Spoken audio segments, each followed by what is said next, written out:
Mysteries. Friends, welcome to spooky mysteries. സുഹൃത്തുക്കളെ, നിങ്ങളുടെ സ്വന്തം പ്രേതഭവനത്തിലേക്ക് സ്വാഗതം. ഇന്ന് നിങ്ങൾ കേൾക്കാൻ പോകുന്നത് വെറുമൊരു കെട്ടുകഥയാണെന്ന് തോന്നാം, പക്ഷേ ഈ കഥ യഥാർത്ഥത്തിൽ നടന്നതാണ്. ഒരു സെക്യൂരിറ്റി ജോലിക്ക് പോയ ആളുടെ ജീവിതം കുറച്ച് ദിവസത്തിനുള്ളിൽ തന്നെ എങ്ങനെ ഭീതിയുടെ ഇരയായി മാറി എന്ന കഥയാണ് നമ്മൾ ഇന്ന് കേൾക്കാൻ പോകുന്നത്. ഒറ്റപ്പെടുന്ന സ്ഥലത്ത് അജ്ഞാതമായ ചില ക്യാമറകളിൽ എന്താണ് കാണുന്നത്?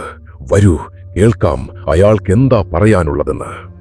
3 ആഴ്ച മുമ്പ് ഞാനൊരു കോൺട്രാക്ട് ജോബ് സ്വീകരിച്ചു. അത് വളരെ നല്ലതാണെന്ന് തോന്നി. ഒരു വിദൂര ദ്വീപിലെ പ്രൈവറ്റ് റിസർച്ച് ഫെസിലിറ്റിയുടെ സെക്യൂരിറ്റി ഫീഡ്സ് പരിശോധിക്കുക എന്നതായിരുന്നു പണി. ആഴ്ചയിൽ $4000. ഈ ജോബ് എനിക്ക് കിട്ടിയത് ഞാൻ മുമ്പ് ഫ്രീലാൻസ് ചെയ്തിട്ടുള്ള ഒരു ഡിഫൻസ് സബ് കോൺട്രാക്ടർ വഴിയാണ്. ഷോർട്ട് ടേം, സോളോ പ്ലേസ്മെന്റ് എല്ലാം പ്രൊവൈഡ് ചെയ്യപ്പെട്ടിരുന്നു. ഭക്ഷണം, താമസം, സാറ്റലൈറ്റ് ഫോൺസ്. ടൂറിസ്റ്റുകളില്ല, നാട്ടുകാരില്ല, ഞാനും മോണിറ്ററുകളും മാത്രം. ഞാൻ കരുതി ഇത് വളരെ നല്ലൊരു ശല്യവുമില്ലാത്ത ഒരു ജോലിയായിരിക്കുമെന്ന്. അവരെന്നെ ഹെലികോപ്റ്റർ വഴി കൊണ്ടുവന്നു. വരുന്ന വഴി പൈലറ്റുമായി കാര്യമായി ഒന്നും മിണ്ടിയില്ല. വെറും 45 മിനിറ്റ് യാത്ര. ചാരനിറമുള്ള വെള്ളത്തിനും അനന്തമായ മേഘങ്ങൾക്ക് മുകളിലൂടെ ഹെലികോപ്റ്റർ യാത്ര ചെയ്തു. ഞങ്ങൾ ലാൻഡ് ചെയ്തപ്പോൾ ഫെസിലിറ്റി ഒരു കോൾഡ് വാർ മൂവിയിൽ നിന്നെടുത്തതുപോലെ തോന്നി. കുറിയ കോൺക്രീറ്റ് കെട്ടിടങ്ങൾ, കാറ്റിൽ വളഞ്ഞ മരങ്ങൾ, ആകാശത്തേക്ക് മരിച്ച വിരലുകൾ പോലെ ചൂണ്ടിയ ആന്റനാസ്. Hand of വേഗത്തിലായിരുന്നു. ഒരു ക്ലിപ്പ് ബോർഡ്, പാസ്വേഡ്സിന്റെ ഒരു ലിസ്റ്റ്. കറുത്ത കോട്ടിട്ടൊരു മനുഷ്യനായിരുന്നു എനിക്ക് ജോലിയുടെ കാര്യങ്ങളൊക്കെ പറഞ്ഞു തന്നത്. ഞാൻ പിന്നീട് അയാളെ കണ്ടിട്ടില്ല. എന്റെ ഏക ജോബ് ക്യാമറാസ് നോക്കുക മാത്രമാണെന്ന് അവർ പറഞ്ഞു. ആകെ 78 ക്യാമറ ഫീഡ്സ് ഉണ്ട്.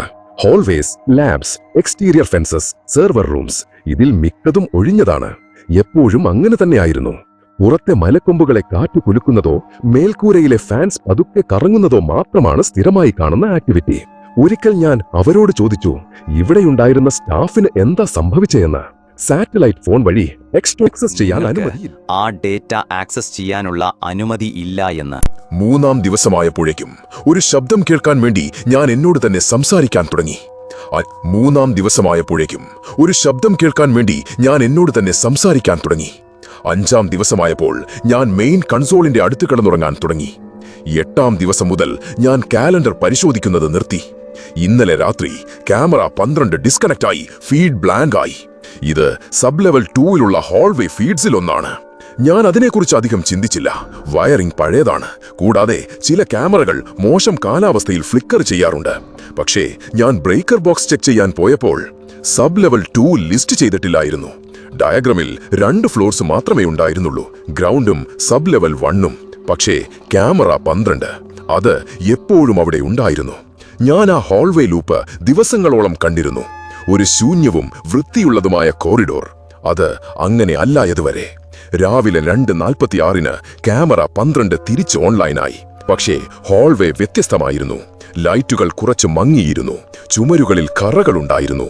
തുരുമ്പ് അല്ലെങ്കിൽ ഉണങ്ങിയ രക്തം പോലെ എന്തോ ഇരുണ്ടതിന്റെ പാടുകൾ. ഒടുവിൽ ഹോൾവേയുടെ അറ്റത്ത് ഒരു രൂപമുണ്ടായിരുന്നു. നീങ്ങുന്നില്ല, നടക്കുന്നില്ല, വെറുതെ നിൽക്കുന്നു. ക്യാമറയെ നോക്കി. ഞാൻ സൂം ചെയ്യാൻ ശ്രമിച്ചു, പക്ഷേ ഫീഡ് മങ്ങാൻ തുടങ്ങി. ആ രൂപം പ്രതികരിച്ചില്ല. അത് അവിടെ നിശ്ചലമായി നിന്നു, കൈകൾ അരികിൽ വെച്ച് ഞാൻ നോക്കുന്നതിനായി കാത്തിരുന്നത് പോലെ. ഞാൻ എമർജൻസി കോണ്ടാക്ട് നമ്പർ വിളിച്ചു. അത് റിംഗ് ചെയ്തു. വീണ്ടും റിംഗ് ചെയ്തു. ആരും ആൻസർ ചെയ്തില്ല.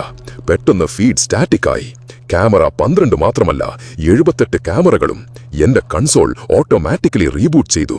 സിസ്റ്റം തിരിച്ചു വന്നപ്പോൾ ക്യാമറ 12 ഇല്ലായിരുന്നു. അത് ഒരിക്കലും ഗ്രിഡിന്റെ ഭാഗമായിരുന്നില്ല എന്നതുപോലെ. ഈ രാവിലെ ഞാൻ ഇവിടെ നിന്ന് പോകാൻ ട്രൈ ചെയ്തു. പക്ഷേ റേഡിയോ സിഗ്നൽ ഒന്നും പുറത്തേക്ക് പോകുന്നില്ല.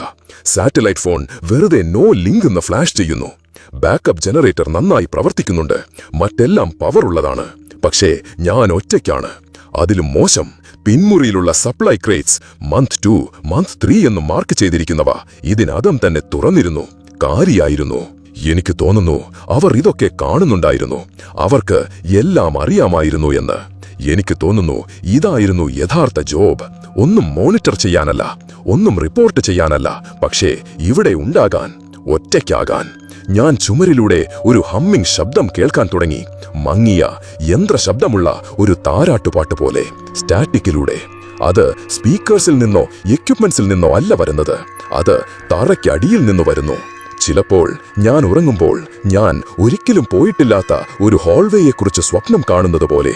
മങ്ങിയ വെളിച്ചം, പൊട്ടിയ ടൈൽ, അതിന്റെ അറ്റത്ത് ഒരു രൂപം അനങ്ങാതെ വെറുതെ കാത്തിരിക്കുന്നു. നിങ്ങളിത് വായിക്കുകയാണെങ്കിൽ കണക്ഷൻ എങ്ങനെയെങ്കിലും ഇത് അയച്ചിട്ടുണ്ടെങ്കിൽ റിപ്ലൈ ചെയ്യരുത്, വരികയും വേണ്ട. എനിക്ക് തോന്നുന്നു ഞാൻ ഇതിനകം തന്നെ ഈ സ്ഥലത്തിന്റെ ഒരു ഭാഗമായി കഴിഞ്ഞു എന്ന്. ഇതുപോലെ തന്നെ റെഡിറ്റിൽ നിന്നും കൂടുതൽ സ്പൈൻ ചില്ലിംഗ് യഥാർത്ഥ കഥകൾ ഇനി നിങ്ങൾക്കായി ഞാൻ കൊണ്ടുവരും. നിങ്ങളിപ്പോൾ കേട്ട ഈ കഥ യാഥാർത്ഥ്യത്തിൽ ഒരാൾ തന്റെ റെഡിറ്റ് അക്കൗണ്ടിൽ കുറിച്ച അനുഭവമാണ്. അതിന്റെ ലിങ്ക് ഞാൻ വീഡിയോയുടെ ഡിസ്ക്രിപ്ഷനിൽ നൽകിയിട്ടുണ്ട്. ഇഷ്ടപ്പെട്ടാൽ സബ്സ്ക്രൈബ് ചെയ്യൂ.